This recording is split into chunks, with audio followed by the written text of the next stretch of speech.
Asoma Visión, Motivación y Desarrollo M&D presentan el programa Respuestas a Preguntas que Incomodan, segunda temporada, con el doctor Yatensi Bonilla.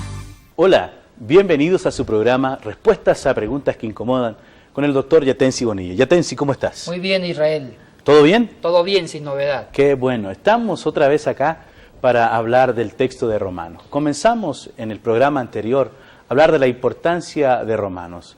Vimos su importancia histórica, su importancia teológica y su importancia apologética, pero también observamos que tiene una importancia misionológica. En esta oportunidad quiero invitarles a que usted nos acompañe con su Biblia. Ojalá pueda tener su Biblia abierta y acompañarnos junto con Yatensi para abordar el tema y los temas, las doctrinas que va enseñando el texto de Romanos. Yatensi, ¿cómo podríamos abordar el texto de Romanos? ¿Qué bosquejo tiene? ¿Cómo podemos ir descubriendo las doctrinas que este mismo texto nos va enseñando? Miren, la pedagogía que vamos a usar en esta serie de programas sobre Romanos, voy escribiendo el bosquejo, voy dando la división de los temas, y en cada división y en cada descripción de un tema vamos profundizando y vamos leyendo y comentando.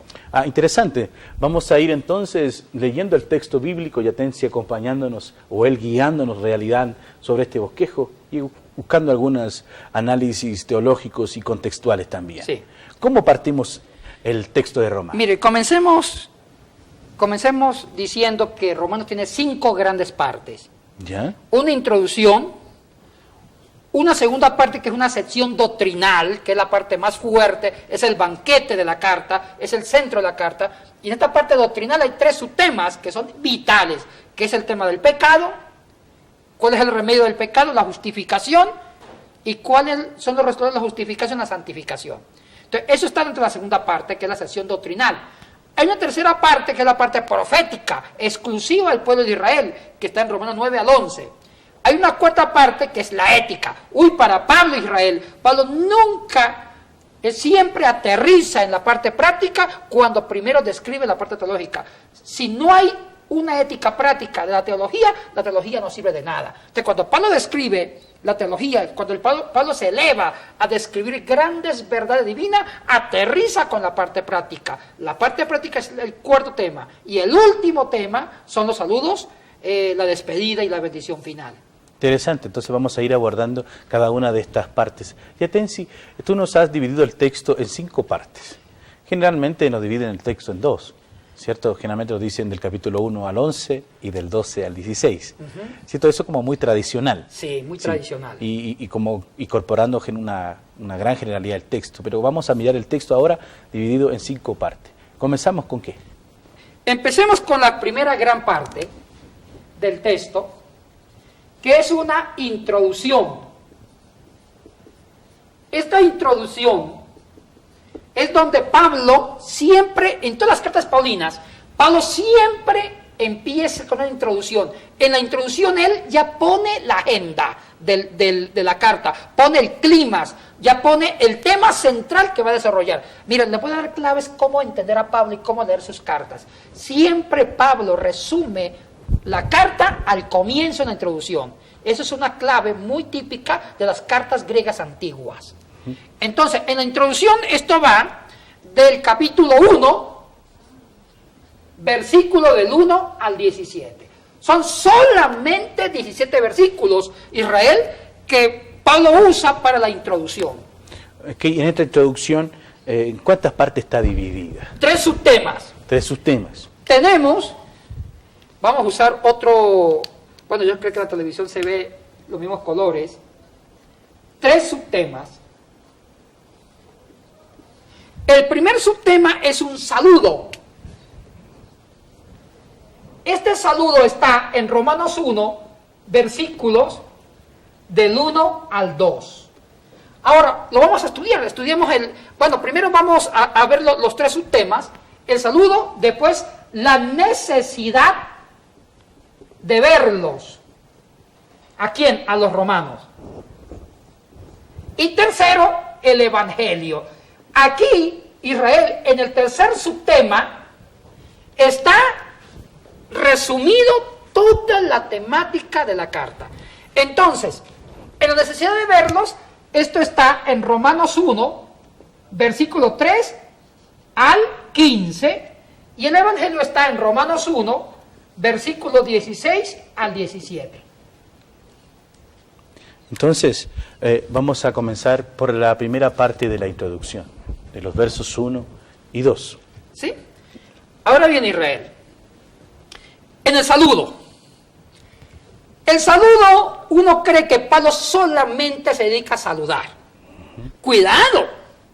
Pablo, en el simple saludo, te da toda una teología increíble. Mire, yo conozco personas, doctores en Biblia, que han hecho tesis doctorales, PhD, en Biblia, solamente sobre un saludo de Pablo. Han escrito 500 hojas, y al final de las 500 hojas dice, disculpe si no fui profundo, dicen los escritores de esas tesis. O sea que con un saludo de Pablo en una de sus cartas es para toda la teología. Entonces, usted, si nos puede ayudar leyendo el saludo, versículo 1 al 2. Dice así: Pablo, siervo de Jesucristo, llamado a ser apóstol, apartado para el Evangelio de Dios, que él había prometido antes por sus profetas en las santas Escrituras. Mire, ¿qué tiene de distintivo este saludo? hay varios aspectos importantes. Primero, dice Pablo, siervo de Jesucristo, llamado a ser apóstol, apartado para el Evangelio de Jesucristo. Primero, siervo. Empecemos ahí. La palabra siervo lo hemos entendido como un esclavo que vive de la servidumbre sin protestar ni reclamar, solamente obedece órdenes, y ese es el concepto de todo esclavo. Usted a un esclavo le ordena, le patea, y el esclavo ni siquiera puede opinar, sino obedecer. Discrepo. Yo le dije en el programa anterior que hay varios dialectos griegos. Sí, claro, lo dijiste.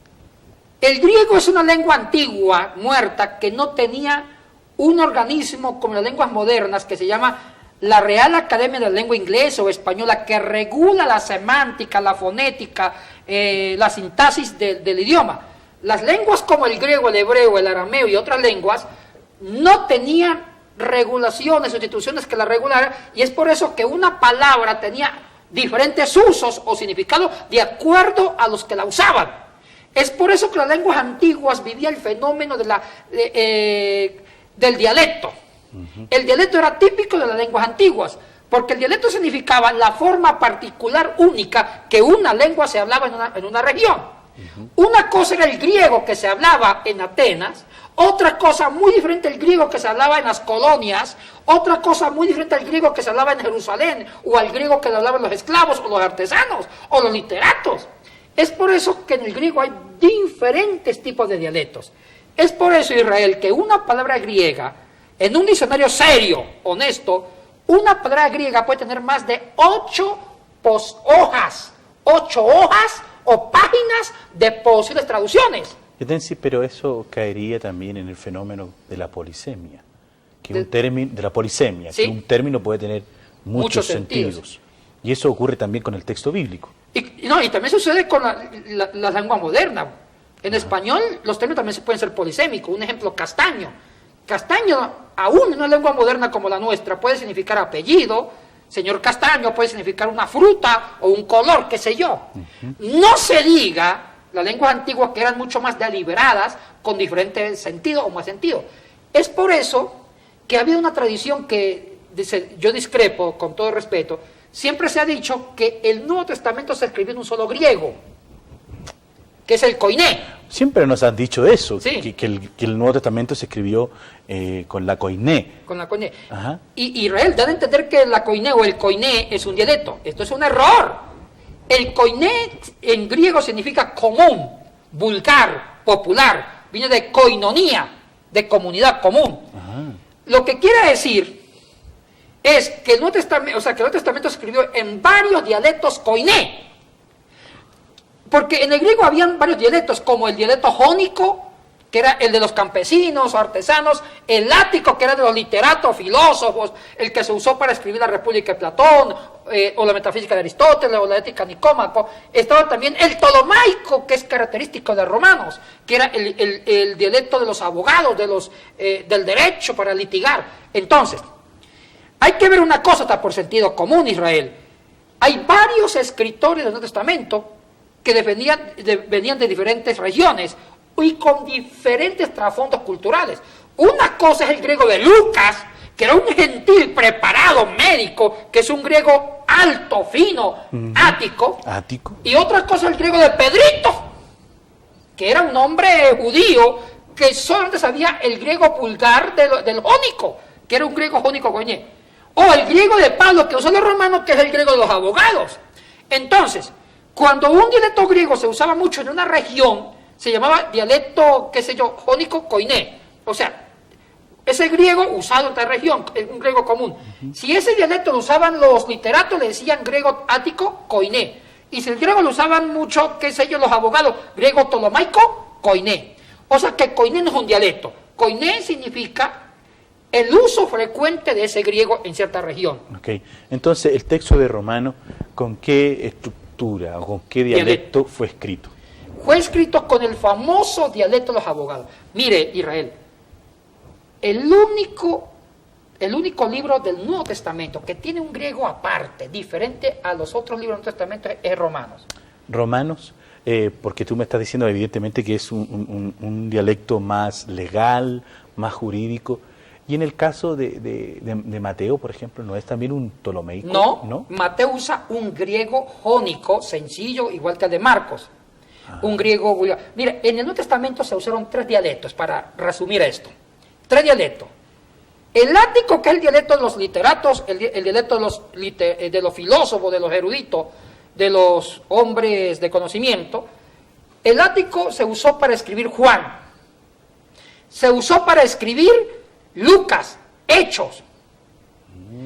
El dialecto, bueno, no sé si podemos continuar. Terminemos la verdad. Y el dialecto jónico fue el dialecto vulgar que se usó para escribir Apocalipsis, se escribió para Marcos, Mateo, las cartas de Pedro y algunas cartas paulinas, que las cartas paulinas es una mezcla entre jónico y ático. Y el dialecto ptolomeico solamente para escribir Romanos. Qué interesante. Estamos en respuesta a esa pregunta que incomoda. Estamos analizando el texto de Romano. Así que no se separe de nuestra sintonía. Volvemos en un momento.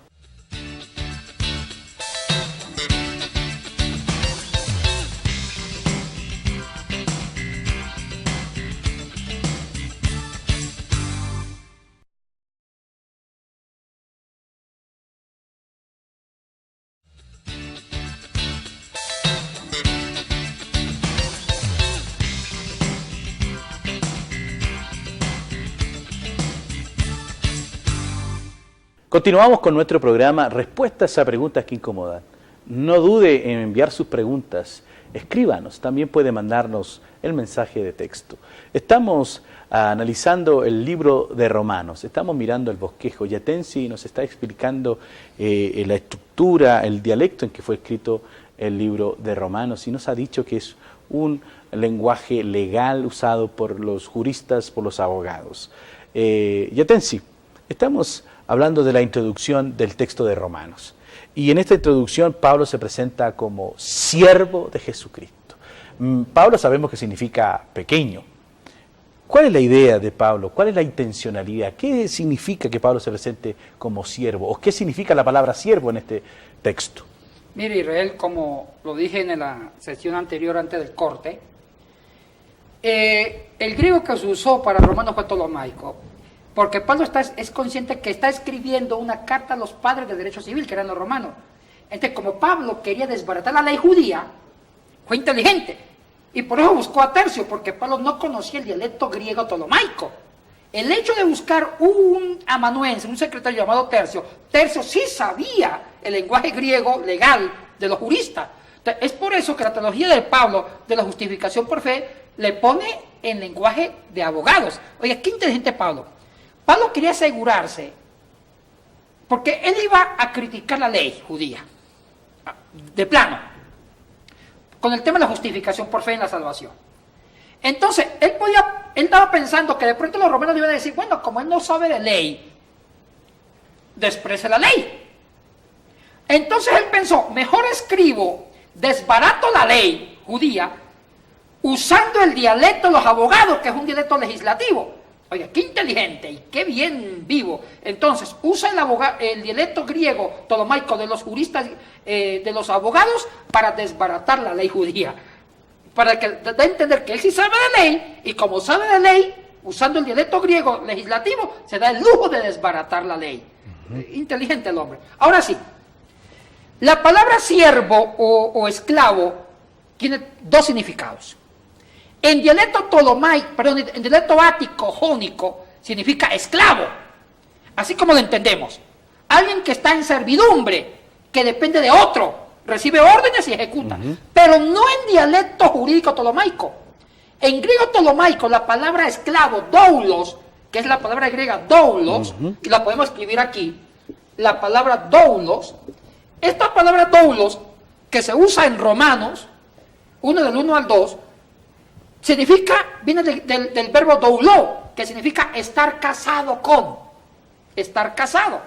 O sea que en dialecto ptolomaico no significa servidumbre, no significa esclavo, significa una persona que está comprometida. O sea que si traducimos, si esta palabra hubiera estado en dialecto griego, jónico o ático, significaría servidumbre. Yo soy siervo de una persona, recibo órdenes. Pero al estar en griego jurídico ptolomaico, significa estar casado con. Interesante. Me llama la atención lo que tú me estás diciendo, porque evidentemente quienes hemos tenido una aproximación al texto griego, cuando nos hablan de la palabra doulos, inmediatamente la asociamos con el siervo, con aquel que recibe órdenes, con aquel que está para ser mandados, o aquel que de alguna manera sabe que depende de otro. Pero tú le estás dando una vuelta bastante interesante. Pablo está diciendo, hey, soy Pablo, aquel que tiene un compromiso con Jesucristo. ¿Esa es la idea? Sí. Pablo quiere decir que él dice, yo soy Pablo, casado con Jesucristo. Ahora, lastimosamente las traducciones han traducido esta palabra doulos, que puede tener dos significados. Puede significar siervo, pero si está en ático, jónico. Pero puede significar estar casado si está en ptolomaico. En este caso está en ptolomaico. O sea que hay que traducido, hay que entenderlo como estar casado con. Ahora, esto está con relación con Jesucristo. Jesucristo en Juan capítulo 15, versículo 15 dice a los discípulos, ya no os llamaré siervos, porque el siervo no sabe lo que quiere su Señor. Os llamaré amigos. ¿Qué quiso decir Jesucristo? Jesucristo quiso decir directamente y bien claro que él no quiere tener esclavos como servidores. Él no quiere tener gente que no sabe lo que quiere él. Él quiere tener gente libre, que lo busque por amor y se una a él por amor y por amor a la camiseta. Por eso él dice, ya no os llamaré siervos, porque el siervo no sabe lo que quiere su amo, su Señor. O sea que Pablo quiere tener es amigos. Jesús quiere tener amigos. Es por eso que Pablo, con esa dinámica, usó el término doulo en sentido ptolomaico, que quiere decir, yo soy Pablo casado con Jesucristo. Oye, ¿qué es mejor? ¿Usted qué le gustaría tener? Esclavos que nunca piensan, que nunca, actúan no por amor a usted, sino porque le toca, porque obedece a órdenes, o quiere tener amigos que lo amen a usted y al amarlo se sometan y lo obedezcan. ¿Qué sería mejor? Cierto, y me llama mucho la atención la forma en que tú estás interpretando esta palabra, porque realmente a veces nosotros queremos, no, somos siervos de Cristo y como que tenemos que sujetar, no tenemos derecho a pensar. Sin embargo, lo que tú nos estás proponiendo es diferente. Siervo es aquel que sabe lo que su Señor quiere y lo hace no porque va a recibir castigo, sino que lo hace porque tiene una relación, porque tiene una identidad con ese ser. Me parece que esa es la idea que tú quieres introducirnos. Sí, Cristo quiere tener gente libre a su servicio, no gente sometida para servir. Sería algo deprimente tanto para el amo como para el que está sirviendo. Entonces, mire, ¿sabe cuál sería la traducción correcta? Sería Pablo casado y comprometido con Jesucristo. apartado para el Evangelio. Sería una mejor traducción. Y Porque ya Jesucristo le dijo, no llamaré siervos.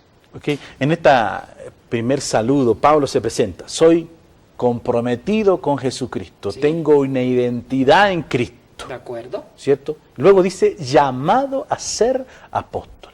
Otro tema, el apostolado. Y hablemos con propiedad, Israel. Estamos en una época, en ciertas iglesias, en ciertos países, que está de moda lo apostólico. Grandes apóstoles con grandes millones de dólares en los bancos, con los mejores hoteles, los mejores carros, pidiendo plata, diciéndose apóstol. No. La palabra apóstol en griego es apostelo. Ok, te detengo un minuto. Pero el texto dice llamado a ser apóstol. ¿Hay alguna implicancia que sea llamado a ser? Sí. Porque hay algunos hoy día que se autodenominan ¿Sí? apóstol. Llamados, viene la palabra kletos, ¿Ya? en el griego de kaleo. Kaleo es el verbo que se formó el adjetivo kletos, llamado. Kaleo es llamar. Y el kaleo se usa que cuando el que llama es Dios directamente. Ajá. No se autoconvoca, sino es un verbo que se usa exclusivamente de uso divino. Ok, llamado a ser apóstol. Apóstol, ¿qué quiere decir eso? La palabra apóstol viene del griego apostelo, que significa apo de parte de estelo, enviado. Ahora, la palabra apóstol es traducida en latín como misio, misionero. En latín es misionero, en griego es apóstol. O sea que el apóstol es un misionero. Y aquí me río. Como dice la canción, me río. Muchos han diferenciado por la ignorancia entre el apostolado y la parte misionera. Error fatal. Usted ha leído, y hemos leído todos, en Efesios, los cinco ministerios. Ujú. ¿Cuáles son? ¿Qué Pablo habla? Apóstol, profetas, Apóstol, profetas, profetas, pastores, pastores, evangelistas, Eva- evangelistas, pastores, otra vez, apóstoles, apóstol, profeta, profeta, evangelistas, pastores y maestros. y maestro. ¿Se mencionó misioneros? ¡No está! ¿Por qué no está misionero? Debería ser 6, el sexto misionero. ¿Sabe por qué no está? Porque la palabra misionero no es griego, es latino. Y cuando San Jerónimo tradujo apóstol al latín, lo tradujo como misionero. O sea, que el apóstol es un misionero. El que quiere ser apóstol debe ser un misionero. Y el que es un misionero es un apóstol al estilo de Pablo. Pablo nunca tuvo grandes anillos, viajando en los mejores aviones primera clase, comiendo lo mejor, diciendo yo soy el apóstol. Por favor, sométanse a todas las iglesias. Exijo autoridad. ¡No! ¿Sabes dónde sustentó el apostolado? Exponiendo su vida a que lo mataran, lo apedreasen, lo calumniasen, no comiendo, sufriendo, siendo torturado y lo decapitaron. O sea, el apóstol es todo misionero. Todo misionero que se va a otros países a predicar el evangelio, ese es el apóstol. Miren, yo conozco muchos misioneros que se han ido al Medio Oriente, se han ido a la antigua Unión Soviética, esos países que hasta el día de hoy son difíciles, son países donde el evangelio es perseguido y atacado. Esos son los auténticos apóstoles que se van a exponer su vida llevando el evangelio al estilo de Pablo. Entonces, Pablo cuando dice soy llamado a ser apóstol, dice soy llamado a establecer la iglesia en distintos lugares. Apostelos tú nos dices que significa enviado. Y por lo que entiendo, la palabra apostelo, ¿cierto? Apóstol, tiene la misma significancia etimológica que la palabra misiones. Técnicamente sí. Porque es enviado. Pablo entonces dice, soy siervo, es decir, tengo un compromiso, tengo una relación con Cristo y más encima he sido enviado por Él. Y tú nos enseñaste hoy día que esta palabra llamada, que es solamente exclusiva de Dios, llama a Pablo para ser un enviado de Dios. Termina el verso 1, porque nos vamos a seguir los próximos programas, pero termina el verso 1 diciendo apartado para el Evangelio. O sea, no solamente es uno que tiene un compromiso con Dios, no es solo uno que está enviado a llevar el Evangelio, sino también que ha sido apartado para el Evangelio. ¿Qué quiere decir Pablo con esto? Que ha sido apartado para el Evangelio. O sea, ha sido llamado también, el mismo verbo kaleo le sirve para extender el significado. Ha sido apartado, ha sido llamado para evangelio, para transmitir la buena noticia que cambia vidas y que da esperanza. Ahora, ese tema del Evangelio lo vamos a hablar cuando hablemos en la sección tercera, donde decimos Evangelio, del 1 al 16 al 17, ahí vamos a ahondar qué significa Evangelio. Ok, entonces podemos hoy día ir recapitulando y decir, Pablo se presenta como pequeño, Pablo, pequeño, que tiene un compromiso, que tiene una relación con Jesucristo. ¿Ah? Dice Pablo entonces, siervo de Jesucristo, y luego dice, llamado a ser un apóstol, llamado, comisionado para transmitir el Evangelio, y dice apartado ahora, ¿sí? ¿Cierto? ¿Esta idea de apartado también tiene que ver con algún tema de elección? ¿Que Pablo fue elegido para esto? Sí, sí, está relacionado con eso. Porque recuerdo lo que sucede ahí en Hechos, ¿te acuerdas? Cuando Dios le habla a Ananías, le dice, ve y ora por él, porque instrumento escogido me es este. O sea, podemos hoy día resumir diciendo que Pablo se presenta diciendo, tengo un compromiso con Cristo. Y con ese compromiso está dispuesto a dar la vida a través del apostolado. El apostolado significa compromiso, sufrimiento, dolor y entrega. Tenemos entonces a un Pablo